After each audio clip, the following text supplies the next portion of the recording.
उपमुख्यमंत्री देवेंद्र फडणवीसांची पत्रकार परिषद सुरू आहे, थेट जातोय।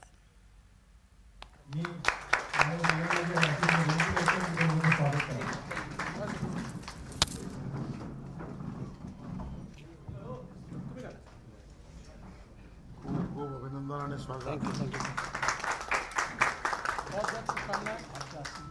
मैं आपको भेज देता हूँ। ठीक है।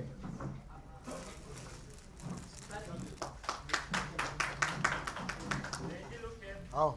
रवी राजा यांचा पक्षप्रवेश होतोय। भाजपात रवी राजा यांनी प्रवेश केलेला आहे। काँग्रेसला त्यांनी रामराम केलेला आहे। तर शिव मतदारसंघातून रवी राजा हे इच्छुक होते, मात्र काँग्रेसने त्यांना डावललंय। त्यामुळे आता रवी राजा यांनी भूमिका घेतलेली आहे, निर्णय घेतलेला आहे। रवी राजा यांनी काँग्रेसला रामराम करून आता त्यांनी भाजपात प्रवेश केलेला आहे। उपमुख्यमंत्री देवेंद्र फडणवीस, आशिष शेलारही यावेळी उपस्थित आहेत।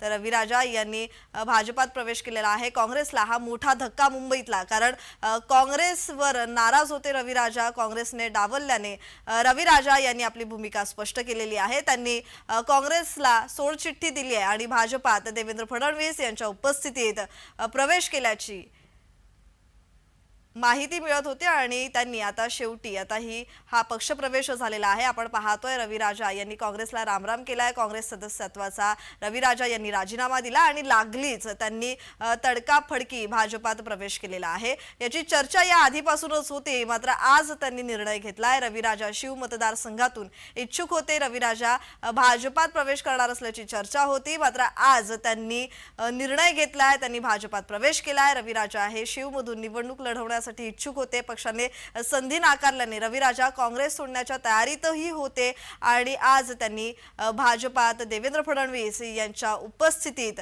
प्रवेश केला आहे। रवी राजा हे काँग्रेसचे नेते, पालिकेतील माजी विरोधी पक्ष नेते अशी त्यांची ओळख। आणि रवी राजा हे शिवमधून 5 वेळा नगरसेवकही राहिलेले आहेत। तर 5 वर्ष त्यांनी मुंबई महानगरपालिकेत विरोधी पक्षनेते म्हणूनही काम पाहिलेलं आहे। रवी राजा कित्येक दिवसापासून शिव मतदारसंघातून उमेदवारीसाठी इच्छुक होते, मात्र त्यांना काँग्रेसने डावललंय। त्याचबरोबर त्यांनी प्रतिक्रिया देताना हेही म्हटलेलं आहे की दिल्लीत ज्यांची सेटिंग असते त्यांनाच उमेदवारी मिळते। त्यामुळे आता रवी राजा यांनी उघड काँग्रेसवर नाराजी व्यक्त केलेली आहे आणि नाराजी व्यक्त करत त्यांनी देवेंद्र फडणवीस यांच्या उपस्थितीत प्रवेश केलाय। तर रवी राजा हे मुंबई महानगरपालिकेतले काँग्रेसचे बडे नेते, 5 वेळा मुंबई महानगरपालिकेत काँग्रेसचे नगरसेवक ते राहिलेत। काँग्रेसचा महापालिकेतला चेहरा अशी त्यांची ओळख आहे। मुंबई विद्यापीठात एमकॉम पर्यंत त्यांचं शिक्षण झालं आणि शिव मतदारसंघातून ते इच्छुक होते, मात्र रवी राजांच्या उमेदवारीला अनेक वरिष्ठांचाही पाठिंबा होता। त्यामुळे आता रवी राजांना डावलून गणेश यादव यांना काँग्रेसने उमेदवारी दिली आणि हेच काँग्रेसला भोवलं आणि रवी राजा यांनी काँग्रेसची साथ सोडली आणि भाजपाचा त्यांनी हात पकडलेला आहे। भाजपामध्ये त्यांनी प्रवेश केलेला आहे। शिव कोळीवाड्यात तामिळ आणि मराठी मतदारात रवी राजा हे लोकप्रिय आहेत। तर काँग्रेसला हा मुंबईत ऐन विधानसभा निवडणुकीच्या पार्श्वभूमीवर मोठा धक्का आणि यावेळी रवी राजा यांनी देवेंद्र फडणवीस आणि आशिष शेलार यांच्या उपस्थितीत भाजपात प्रवेश केलेला आहे। आताची सर्वात महत्त्वाची बातमी आपण पाहतोय।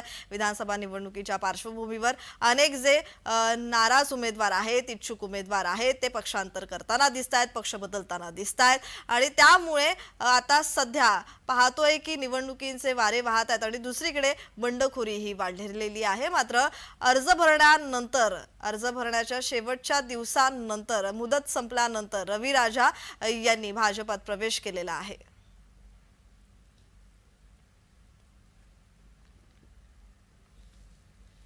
रवी राजा यांनी भाजपात प्रवेश केल्याचं समोर आलेलं आहे। उपस्थित असलेले माननीय आमचे नेते देवेंद्रजी, मंचावर उपस्थित सर्वच मान्यवर आणि ज्या सगळ्यांनी आता पक्षप्रवेश केला त्या सगळ्यांचं मी मनापासून या ठिकाणी स्वागत करतो। विशेषतः श्री रवी राजा हे आमचे महानगरपालिकेपासूनचे जुने मित्र आहेत आणि मुंबई काँग्रेसमधलं तसं म्हटलं तर अभ्यासू नेतृत्व हे रविराजांच्या रूपाने मुंबई काँग्रेसमधलं महत्त्वाचं एक नेतृत्व आहे। रविराजा विरोधी पक्षनेता होतेच, मुंबई महापालिकेच्या संपूर्ण विषयांवरचा गाढा अभ्यास हे बलस्थान रविराजा यांचं आहे. BSTच्या बाबतीत तर आपल्या BSTच्या वर्किंग आणि BSTच्या सर्व विषयांवरचा एन्सायक्लोपीडिया म्हणजे रविराजा आहे. आणि बरोबरीने सायन मतदारसंघ जो आमचा सायन कोळीवाडा आणि तो जिल्हा पूर्ण, यामध्ये काँग्रेसची ताकद म्हणजे रविराजा हे आज भारतीय जनता पक्षात प्रवेश करतायत. त्यांच्या सहकाऱ्यांबरोबर अभिषेक सावंतजी, आशिष राठीजी, RK यादवजी, वाघमारेजी, सुवर्णा रंगस्वामीजी, तबस्सुम शेखजी, या सगळ्यांबरोबर त्यांचं मी स्वागत करतो. आणि माननीय देवेंद्रजींच्या आदेशानुसार माननीय श्री रविराजा यांना मुंबई भारतीय जनता पक्षाचं उपाध्यक्षपद सुद्धा आज आम्ही घोषित करतोय. आणि भारतीय जनता पक्षाच्या कामामध्ये ते त्यांचं पूर्ण योगदान देतील. बरोबरीने घाटकोपर मधल्या उभाटाचे बाबू दरेकरजी जे उपविभाग प्रमुख आहेत आणि उपविभाग प्रमुख म्हणून 3 विधानसभा मतदारसंघांचं काम उभाटाचं त्यांच्याकडे आहे. त्यांच्या येण्याने घाटकोपर पूर्व, घाटकोपर पश्चिम आणि हा सगळा परिसर, या परिसरामध्ये भारतीय जनता पक्षाची ताकद वाढणार आहे. त्यांचंही मी या ठिकाणी स्वागत करतो आणि सगळ्यांना शुभेच्छा देतो. आपल्या सगळ्यांनाही दीपावलीच्या खूप खूप शुभेच्छा. माननीय देवेंद्रजींना विनंती करतो की आपल्याला संबोधित करावं. सर्वप्रथम आपल्या सर्वांना दीपावलीच्या मी खूप खूप शुभेच्छा देतो. आणि दीपावली आणि येणारं नवीन वर्ष आपल्या सर्वांना सुख समाधानाचं, आनंदाचं जावं आणि आरोग्याचं जावं, अशा प्रकारची ईश्वरचरणी प्रार्थना देखील करतो. आज अतिशय आनंदाची गोष्ट आहे की रवी राजा यांच्यासारखा एक मातब्बर नेता, ज्यांनी महानगरपालिकेमध्ये काँग्रेसचे नेते म्हणून महानगरपालिका गाजवली, मावळत्या महानगरपालिकेचे विरोधी पक्षनेते म्हणून एक प्रचंड आक्रमक अशा प्रकारची भूमिका ही रविराजांनी मांडली. 5 टर्म सातत्याने रविराजा हे महानगरपालिकेमध्ये निवडून आले. आणि आशिषजींनी उल्लेख केला तसा एक विक्रम हा त्यांच्या नावाने हा देखील आहे की 23 वर्ष बेस्टचे सदस्य म्हणून त्यांनी काम केलं. आणि बेस्टच्या संदर्भात मुंबई महानगरपालिकेत ऑथॉरिटी म्हणून रविराजा यांच्याकडे बघितलं जातं. प्रचंड मोठा जनसंपर्क आहे आणि एक मोठा कनेक्ट काँग्रेस पक्षातल्याही इतर नेत्यांसोबत त्यांचा आहे, ज्याचा येत्या काळामध्ये निश्चितपणे आम्हाला फायदा होईल. त्यांच्यासोबत अनेक नेत्यांनी प्रवेश केलेला आहे, त्या सगळ्यांचं मी स्वागत करतो. आणि मला अपेक्षा आहे की रविराजा यांच्या अनुभवाचा फायदा हा भारतीय जनता पक्षाला मिळेल. त्यांच्या माध्यमातून अनेक लोक आता संपर्कात येत आहेत. पुढच्या काळामध्ये काँग्रेसची काही प्रमुख मंडळी ही त्यांच्या संपर्कातून भारतीय जनता पक्षामध्ये प्रवेश करतील, अशा प्रकारची या ठिकाणी परिस्थिती आहे. ती नावं आज मला विचारू नका, ज्यावेळेस त्यांचा प्रवेश होईल तेव्हाच मी सांगेन. पण मला असं वाटतं की ज्या लोकांनी महानगरपालिकेत आणि शहरामध्ये काँग्रेस टिकवून ठेवली, त्यापैकी एक असलेले रविराजा हे आमच्याकडे आल्यामुळे निश्चित आम्हाला त्याचा एक मोठा फायदा होईल.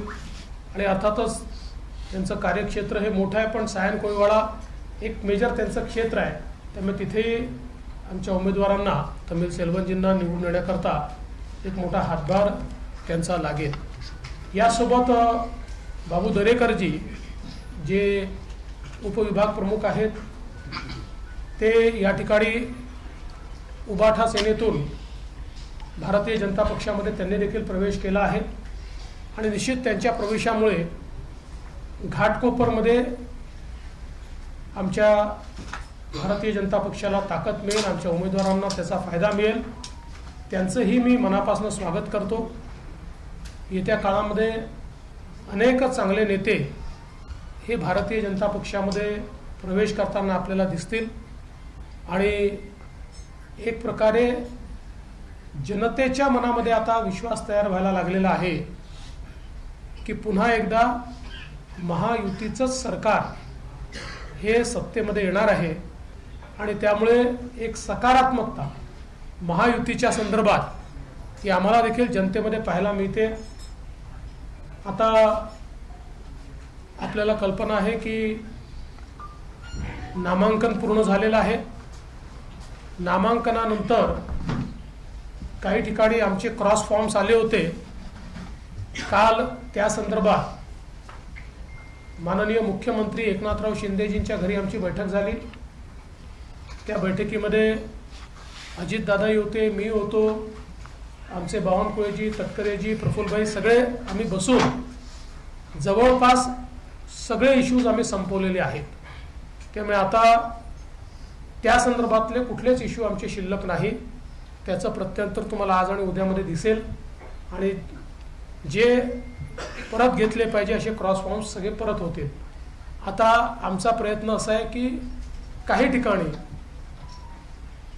क्रॉस बंडखोरी आहे, म्हणजे एकमेकाच्या उमेदवारासमोर लोक उभे झालेले आहेत.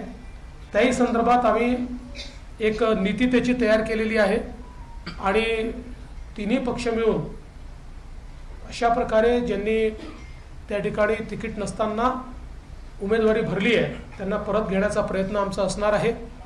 पक्षांतर्गतही काही ठिकाणी अशा प्रकारचे आमचे कार्यकर्ते उभे झालेले आहेत. त्यांना विश्वासात घेऊन आणि योग्य प्रकारे त्यांच्याशी चर्चा करून त्यांनाही परत घ्यायला कसं लावायचं असा आमचा प्रयत्न असेल. कालच्या एकूणच जे काही आता उमेदवारी अर्ज परवा जे सगळे पूर्ण झाले त्याच्यामध्ये आणि काल स्क्रुटिनीनंतर आम्हाला अपेक्षित असे सगळे अर्ज वैध झालेले आहेत. त्यामुळे आता मला असं वाटतं की दिवाळी 2 दिवस आहे, त्यानंतर साधारण 4-5 तारखेनंतर जोराने प्रचार सुरू होईल. त्याच्याकरता पूर्ण तयारीत आम्ही आहोत आणि अशावेळी चांगली लोक भारतीय जनता पक्षात प्रवेश करतायत. मी त्यांचं सर्वांचं मनापासून स्वागत करतो.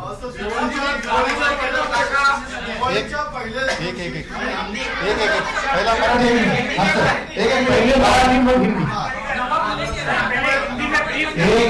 आपण शांततेने घेतलं सगळे प्रश्न घेऊ. 1 मिनिट शांतता.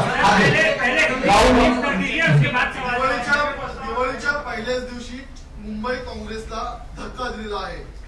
येणाऱ्या काळामध्ये आणखी काही दिवसामध्ये काँग्रेसच्या प्रदेश नेतृत्वामध्ये काही धक्का मिळू शकतो का? तसं काही पाहायला मिळू शकतं का? तर तुम्ही काही सूचक विधान केलं, येणाऱ्या काळात आणखी काही पक्षप्रवेश होऊ शकतात? निश्चितपणे होणार आहे. काही चांगले पक्षप्रवेश हे अजून भारतीय जनता पक्षामध्ये होऊ शकतात. तुम्ही त्याची वाट पहा. आज मला विचारू नका. पक्षातील काही लोकांनी अपक्ष म्हणून अर्ज भरलेला आहे, त्याबद्दल गोपाळ शेट्टींची समजूत कायली जाणार आहे. ते आमचा निश्चितपणे प्रयत्न आहे. बघा, शेवटी गोपाळ शेट्टी हे भारतीय जनता पक्षाचे एक अतिशय प्रामाणिक अशा प्रकारचे सैनिक राहिले आहेत. ते अनेक वेळा आग्रही असतात पण शेवटी पक्षशिस्त ते मान्य करतात. त्यामुळे आमचा हा प्रयत्न असेल की सगळी परिस्थिती त्यांना समजून सांगावी आणि त्यांनी नेहमी जी भूमिका घेतली आहे भारतीय जनता पक्षाच्या मागे उभं राहण्याची, तीच भूमिका त्यांनी घ्यावी अशा प्रकारचा आमचा प्रयत्न असेल. सोबत आहेत. काल आणखीन एक राजा म्हणजे राज ठाकरे त्यांना राजा म्हणतात, तर ते सुद्धा सोबत होते. ते म्हणाले की लवकरच महाविकास आघाडी नाही तर महायुतीचं आणि भाजपचं सरकार येईल, भाजपचाच मुख्यमंत्री होईल. इशारा तुमच्याकडे होता, कसं पाहता? असं आहे, मी त्यांचा आभारी आहे. त्यांच्या शुभेच्छा मी या ठिकाणी आभाराने स्वीकारतो. पण महायुतीचं सरकार येणार, भाजपचं नाही, आणि महायुतीचा मुख्यमंत्री होणार ही काळ्या दगडावरची पांढरी रेख. विधानसभेमध्ये आपण जर पाहिलं तर सदा सरवणकर यांनी फॉर्म महायुतीतून भरलेला आहे. तर तिकडे अमित ठाकरे सुद्धा उभे आहेत. भाजप म्हणते की अमित ठाकरे मदत करतात, मग महायुतीला उमेदवाराला मदत केली. असं आहे, अजून आमची सगळी बोलणी चाललेली आहे. सीएम साहेब, राज ठाकरेजी, मी आहे, आशिष शेलारजी आहे. आमचा प्रयत्न आहे अजूनही की मार्ग असा निघावा की ज्यातनं आम्ही सगळे एकत्रित राहिलो पाहिजे. हा प्रयत्न अजून चाललेला आहे. विनोद. ठाकरेंनी सगळी उत्तर भारतीय विरोधी आहात आणि त्यांच्या समर्थन पण घेत आहेत, त्यामुळे भाजप उत्तर भारतीय वोट भाजपवर नाराज होणार नाही का? एक आणि दुसरं, सर तुम्ही कोऑर्डिनेशन कमिटी बनवली होती तरी पण महायुतीमध्ये बंडखोरी का झाली? पहिल्या प्रश्नाचं उत्तर असं आहे की आपण जो प्रश्न विचारला त्याचं उत्तर हे मागच्याच लोकसभेच्या वेळी मी दिलेलं आहे की आता राज ठाकरे यांनी व्यापक हिंदुत्वाची भूमिका घेतलेली आहे. बघा, क्षेत्रीय अस्मिता जी असते हिला भाजपचं नेहमीच समर्थन राहिलं आहे, पण त्याच्यासोबत क्षेत्रीय अस्मितेसोबत एक राष्ट्रीय अस्मिता आहे, तिचा स्वीकार होणं हे महत्त्वाचं असतं की राष्ट्रीय अस्मिता म्हणजेच हिंदुत्व हे राज ठाकरेंनी स्वीकारलेलं आहे आणि म्हणून मला याच्यामध्ये कुठलाच प्रश्न वाटत नाही. दुसरं काय विचारलं तुम्ही? कोऑर्डिनेशन नाही ते ठीक आहे. बंडखोरी झाली का? अरे बाबा, कोऑर्डिनेशन कमिटीने जर लोक बसले असते तर कोऑर्डिनेशन कमिट्याच तयार केल्या असत्या. कोऑर्डिनेशन कमिटी एक विषय असतो. आता तुम्ही मला सांगा की 288 मतदारसंघात 8-10 मतदारसंघामध्ये प्रॉब्लेम झाले, म्हणजे किती कोऑर्डिनेशन झालं बघा ना. त्यांचं तर अजून समजलंच नाही आहे महाविकास आघाडीचं नेमकं काय झालंय. तुम्हाला कळलंय का? कळलं असेल तर मला नंतर समजावून सांगा. आज दिवाली के दिन ही पहला पटाखा आपने यहाँ सुबह सुबह जलाया है, क्या ये लगातार चुनाव तक रहेगा क्या? पहला. दूसरा सवाल ये है कि जिस तरीके से बगावती तेवर अलग अलग जगहों पर दिख रहे हैं, उसके लिए बीजेपी और महायुति कितना प्रयत्न कर रही? कल रात आपकी मीटिंग में मुझे इस बात की बहुत खुशी है कि कांग्रेस पार्टी के 5 बार कॉरपोरेटर रहे और विपक्ष के नेता रहे ऐसे एक बहुत ही कद्दावर नेता रवि राजा जी ने आज भारतीय जनता पार्टी में प्रवेश किया है. उनके साथ कई प्रमुख पदाधिकारियों ने भी भारतीय जनता पार्टी में प्रवेश किया है. मैं रवि राजा जी का बहुत स्वागत करता हूं. उनके साथ आए सभी पदाधिकारियों का स्वागत करता हूं. साथ में उबाठा सेना से बाबू दरेकर जी ने भी प्रवेश किया है. मैं उनका भी बहुत बहुत स्वागत करता हूं और ऐसे पटाखे चलते ही रहेंगे. जो आपने सवाल किया उस पर मैं इतना ही कहना चाहता हूं. अभी रवि राजा जी के ही संपर्क में कई लोग हैं जिनसे उन्होंने मेरी बात करवाई है, जिनमें से कुछ लोग बहुत प्रमुख लोग हैं. ऐसे लोग भी और अन्य लोग भी आने वाले दिनों में बीजेपी में आते हुए आपको दिखाई पड़ेंगे. और जहां तक बागियों का सवाल है, तीनों पार्टियों ने बैठकर जहां क्रॉस फॉर्म आए थे उस पर हम लोगों ने जो प्रॉब्लम है उसको सॉल्व किया है. अब बागियों के ऊपर भी प्रयास चल रहा है. मुझे विश्वास है कि हम लोग सबको मना लेंगे और फॉर्म वापस लेंगे. पटाखों की बात हुई, इसके लिए हमारे पटाखे पर्यावरण पूरक होंगे.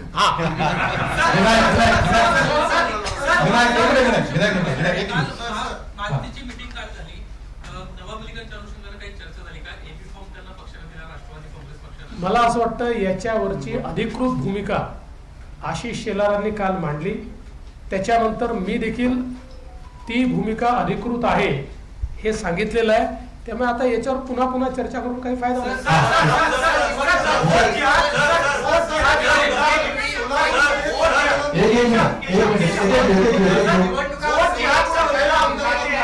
All India Muslim Personal Law Board के मौलाना सज्जाद आज मनोज जरांगी पाटिल से मिल रहे हैं. आपके खिलाफ, बीजेपी के खिलाफ एक एंटी फ्रंट बनाने का प्रयास all India Muslim Personal Law board द्वारा किया जा रहा है, उस पर आपका क्या कहना है? देखिए, डेमोक्रेसी है, लोकतंत्र है. लोकतंत्र में जिसको फ्रंट बनाना है बनाए, जिसको बैक बनाना है बनाए, जिसको जो बनाना है बनाए. सवाल ये उठता है कि महाराष्ट्र की जनता किसका साथ देने वाली है. मुझे पूरा विश्वास है कि महाराष्ट्र की जनता ने महायुति को समर्थन देने का तय किया है.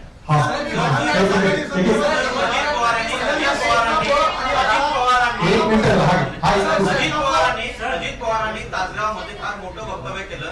कथित सिंचन घोटाळ्या प्रकरणी त्यांनी आर पाटील यांनी माझा केसाने गळा कापला असं वक्तव्य केलं. मोठा गौप्यस्फोट आहे. ती फाईल तुमच्याकडे आली होती काय? असं आहे, या संदर्भात मी कालच सांगितलेलं आहे आणि ही फाईल कुठली गोपनीय फाईल नाही. माहितीच्या अधिकारात देता येते अशा प्रकारची फाईल आहे. त्यामुळे तुम्हाला काय इंटरेस्ट असेल तर तुम्ही देखील मागून घ्या. पण आता वारंवार तो प्रश्न कशाला? आता आर पाटील हे हयातीत नाहीत, त्यामुळे त्याच्यावर फार बोलणं योग्य नाही. मला असं वाटतं त्या संदर्भात काल मी उत्तर दिलेलं आहे. कि भारतीय जनता पार्टी ने नवाब मलिक को अपने से अलग कर लिया था, एनसीपी ने भी अलग कर लिया था, निश्चित रूप से उनकी मुलाकातें होती थी, लेकिन जिस प्रकार से नवाब मलिक को कैंडिडेचर दिया गया है, आने वाले दिनों में सरकार बनती है तो क्या नवाब मलिक को आप सरकार में शामिल करेंगे? क्योंकि वो तो एनसीपी अरे भाई, हम तो उनका प्रचार ही नहीं करने वाले, तो कहां से सरकार में शामिल करेंगे? हमने हमारी अधिकृत भूमिका कल बता दी है कि हम लोग उनका प्रचार नहीं करेंगे। उनके खिलाफ शिवसेना का उम्मीदवार है, उस उम्मीदवार का प्रचार भारतीय जनता पार्टी और शिवसेना करेगी। जे शिक्षक आहेत त्यांच्या पगारवाढीचा निर्णय घेण्यात आला होता, मात्र काही त्याच्यामध्ये त्रुटी आहे ती पडताळणी करायची म्हणून या निर्णयाला ब्रेक दिली गेलेली आहे. काय नेमकी याच्यामध्ये सविस्तर माहिती? मला वाटत नाही असा कुठला ब्रेक दिला. आम्ही घेतलेल्या कुठल्याच निर्णयाला ब्रेक नाही. सुशांत आमचे निर्णय सुसाट असतात, ब्रेक लागतच नाही. भाजप जवळपास 100हून अधिक सभा घेत आहे, त्यामध्ये नरेंद्र मोदींच्या 8 ते 10 सभा आहेत. काय नेमकं नियोजन ठरलंय? 50 सभा नाही, असं आहे की भारतीय जनता पार्टी आणि सगळेच पक्ष निवडणुकाच्या निमित्ताने सभा घेत असतात. आमची राष्ट्रीय पार्टी आमच्याकडे अतिशय पॉप्युलर अशा प्रकारचं नेतृत्व आहे, लोकांना हवं असं वाटणारं नेतृत्व आहे. त्यामुळे निश्चितपणे मोदीजी असतील, अमित शहा असतील, नड्डाजी असतील, किंवा आमचे मुख्यमंत्री असतील, किंवा गडकरी साहेब असतील, असे जे राष्ट्रीय स्तराचे राजनाथ सिंगजी असतील, राष्ट्रीय स्तराचे नेते असतील, किंवा आमचे मुख्यमंत्री असतील, आम्ही कोणाकोणाला बोलवणार आहे हे फार सोपं आहे. तुम्ही आमची 40 लोकांची स्टार प्रचारकांची यादी बघा, त्या यादीत जे आहे त्या प्रत्येकाची आम्ही या ठिकाणी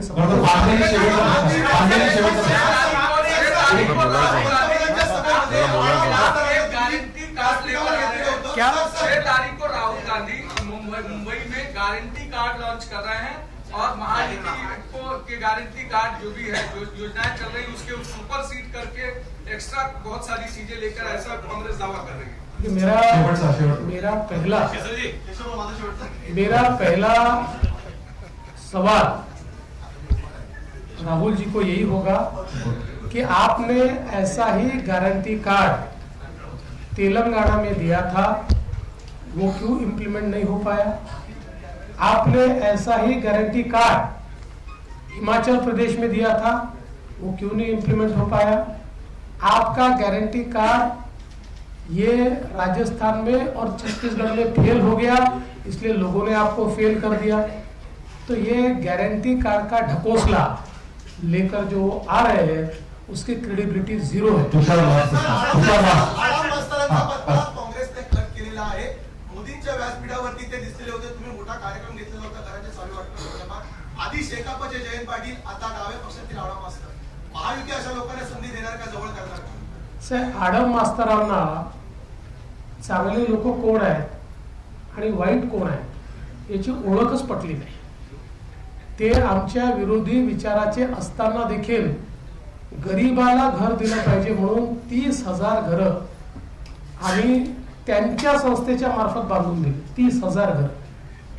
आणि आउट ऑफ द वे जाऊन गरीबाकरता त्याला ऍडिशनल पैसा देणं, त्या ठिकाणी सोयी करणं, या सगळ्या गोष्टी आम्ही केल्या. तरी देखील लोकसभेच्या वेळी त्यांना काँग्रेसने चॉकलेट दिलं, ते काँग्रेस सोबत गेले. आता त्यांच्या लक्षात आलं, आता ठीक आहे, आता ते त्यांनी ठरवायचं आहे काय करायचं आहे ते. मला एवढंच वाटतं की कोण उपयोगी आहे आणि कोण उपयोग करून घेतात याचा कधीतरी विचार आडम मास्तरांसारख्या लोकांनी केला पाहिजे. भारतीय जनता पार्टी कितनी मजबूत होगी मुंबई में? कितनी सीटें आप मुंबई से निकाल पाएंगे? देखिए, बहुत मजबूत हमारी पार्टी मुंबई में होगी, क्योंकि एक अनुभवी नेता हमारे पास आया है. विशेष रूप से उनका जो कार्य क्षेत्र है और उसमें भी सायन कोळीवाड़ा है कि जहाँ से एक प्रकार से वो अपना बड़ा वजूद रखते हैं. वहाँ तो हमको फायदा होगा ही, लेकिन उनके संपर्क से अन्य जगह पर भी फायदा होगा. आणि मग 5 मिनिटं रवी राजा. सर, दिवाळीचे दिवस आहे. तुम्ही अनेकांना दिवाळीच्या शुभेच्छा देतात. तुम्हाला दिवाळीची फोन येतात. 2 प्रमुख फोन. उद्धव ठाकरेंचा तुम्हाला दिवाळीच्या शुभेच्छांसाठी फोन आला का? शरद पवारांचा तुम्हाला फोन आला का किंवा तुम्ही यांना दिवाळीच्या शुभेच्छा देणार आहात का? मला अजून फोन आला नाही, पण माझ्या जाहीरपणे त्यांना दिवाळीच्या शुभेच्छा आहेत. धन्यवाद. एक रविराजा होणार आहेत या सगळ्या ठिकाणी आपण त्याला परत भेटू. ठीक आहे. आता रविराजांना विनंती करतो. सर्वप्रथम सगळे जे इकडे उपस्थित आहे सगळे लोकांना मी दिवाळीचे मनपूर्वक शुभेच्छा देतात. या प्रसंगी जे आज पक्षप्रवेशचे कार्यक्रममध्ये सर्वप्रथम मी भारताचे पंतप्रधान नरेंद्र मोदीजी, होम मिनिस्टर अमित शाहजी, भाजपचे अध्यक्ष नड्डाजी, भावी मुख्यमंत्री आणि आताचे उपमुख्यमंत्री श्री देवेंद्र फडणवीसजी, हे फक्त सेन्सर करून टाकाल. You don't aspire to become chief minister.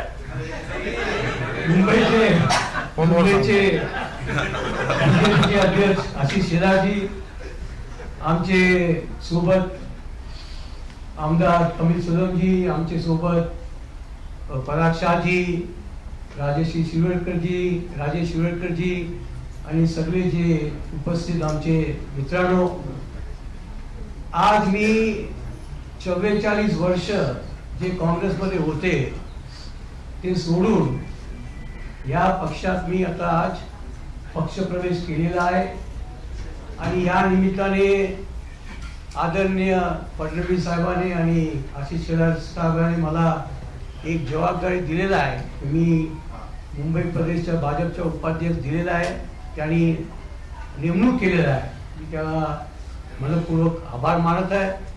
आणि मी एक सांगू इच्छितो की मी जे पक्षात आलेला आहे ते पक्षात जे प्रोग्रेसिव्ह पक्ष आणि जे मुंबईमध्ये आणि महाराष्ट्रामध्ये आणि भारतात जे आता पंतप्रधान मोदीचे नेतृत्वावर जे काम होतात हे बघून कोणी आता असं सांगू शकत नाही की महाराष्ट्रामध्ये महायुती सरकार येणार आहे.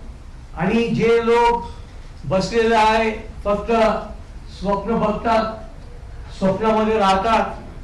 आणि आमच्या असा अपेक्षा आहे, मी एक अनकंडिशनल सपोर्ट म्हणून इकडे आलेला आहे, एक कार्यकर्ता म्हणून मी इकडे काम करणार आहे.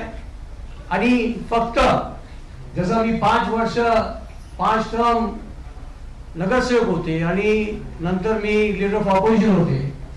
फक्त असं आहे की काँग्रेस पार्टीने कधीही माझा जे उपयोग करायला पाहिजे, जे माझ्या ज्ञानचा उपयोग करायला पाहिजे ते कधी केले नाही. माझा एक विनंती आहे की माझा जे एक्सपिरियन्स आहे, माझा जे ज्ञान आहे, आपण उपयोग करा. आणि त्यासाठी मी पार्टीसाठी काय करायचं मी रात्री दिवस एक करून करणार आहे. आणि दुसरं असं आहे की माझे बाजूला आमचे आमदार तमिल सलम बसलेला आहे. आज मी आपल्याला सांगू इच्छितो की तमिल सलम आता ते जिंकलेला आहे. मार्जिनसाठी आपण जे बघायचे आहे. आणि परत आदरणीय देवेंद्र फडणवीस साहेब आणि आशिष शेलार साहेबांना मी धन्यवाद देतो. जय हिंद, जय भारत. सर एक सवाल है, क्या कारण है कि आपने कांग्रेस पार्टी दिवाळी सगळ्यांना सुरू होती, पत्रकारांना शुभेच्छा आपण देतो आहोत. मिठाई देऊन दिवाळी सगळ्यांची सुरू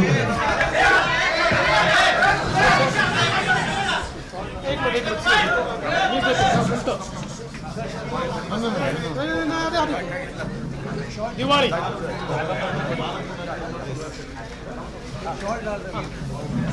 सर्वांना दिवाळीच्या शुभेच्छा.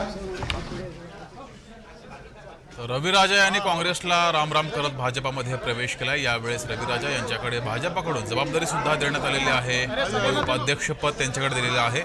मुंबईची जबाबदारी रविराजा यांच्याकडे देण्यात आली आहे.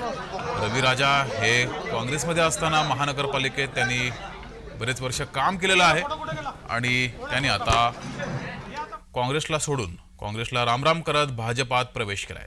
उपमुख्यमंत्री देवेंद्र फडणवीस यांच्या उपस्थितीमध्ये रविराजा यांनी भाजपात प्रवेश केला. यावेळेस रवी राजा यांच्याकडे मोठं पद दिलेलं आहे, जबाबदारी दिलेली आहे. भाजपा मुंबई प्रदेश उपाध्यक्ष ही जबाबदारी त्यांच्याकडे देण्यात आलेली आहे. आशिष शेलार यांनी याबाबत घोषणा केली आहे.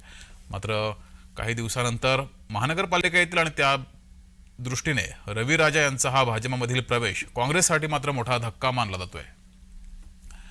तर बंडखोरी थांबवली तर 2 दिवसात त्याचा प्रत्यय दिसेल असं सुद्धा यावेळेस म्हटले गेले. येत्या काळात आणखी पक्षप्रवेश होणार असं सुद्धा देवेंद्र फडणवीस यांनी म्हटलंय. तर रवी राजा यांनी काँग्रेसला रामराम करत भाजपात प्रवेश केलाय आणि काँग्रेसला हा मात्र मोठा धक्का मानला जातोय. रवी राजा यांनी महानगरपालिकेमध्ये मोठं काम केलेलं आहे. मुंबईतील बेस्टसाठी त्यांचं काम मोठं आहे आणि त्या पार्श्वभूमीवर त्यांनी काँग्रेसला रामराम करत भाजपात प्रवेश केलाय.